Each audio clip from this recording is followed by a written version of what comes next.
Torpedo Fishing Products. Today I'm going to show you a way to connect your weighted steel. Now, as you can see, I'm putting a piece of shrink tubing over this. The first thing I'm going to do is the end of the line, I'm going to untwist it. So I'm just going to do it a quick flick. You can see that the line has become unstranded here. Just enough so that I can grab 3 of the 7 strands here. And I'm going to untwist this cable so that I can make this termination. So I've grabbed 3 now. I'm untwisting. I think I grabbed 4, but that's fine. It's going to be 4 on one side and 3 on the other anyway, because it's a 7-stranded multi-strand cable. So I'm going to untwist it to about 4 inches. And then what I'm going to do is I'm just going to make sure that these twists that I did are back together. So I'm just going to roll it between my fingers. You'll find that one way it's going to come together, the other way it'll come apart.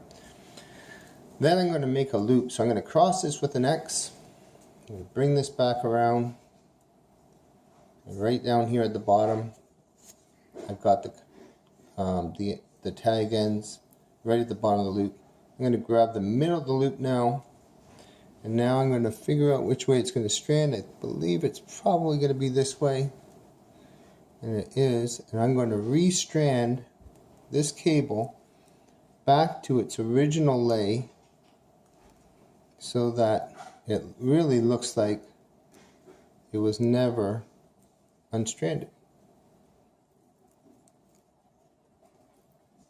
Okay, I got that one side done.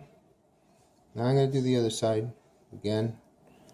Bringing it around so that that lay is nice and tight, exactly the way it was originally. You'll find that the cable is going to want to go back to its original form.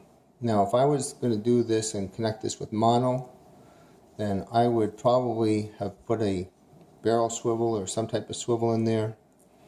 But since I'm not today, just for the sake of time, now you got a loop here. I can tell you this loop was developed by crane operators, and it is tough. I mean, the breaking strength of this line doesn't change. You can see, if I can focus, that it's back in the same original lay. Now in the end here, this is really key, is to take that piece of shrink tubing, bring it back up.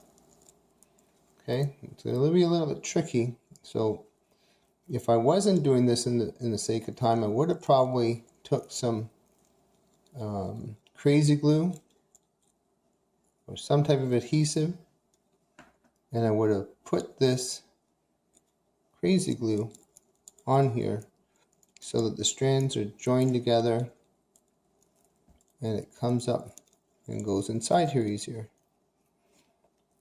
Now I'm just going to twist this. That's the other way I could do it, is just retwist it and shove it back in. So what I've done now is I've created a loop here, and I have some adhesive shrink tubing. I know that this line has incredible breaking strength. I don't mind forming the end a bit. What I'm going to do now is I'm going to hold this end nice and tight. I want that to be as tight as I can. I'm going to reheat shrink this tubing. Now, if you don't have heat shrink tubing that has the adhesive inside, what you can do is you can use some glue, which is a hot glue, and it will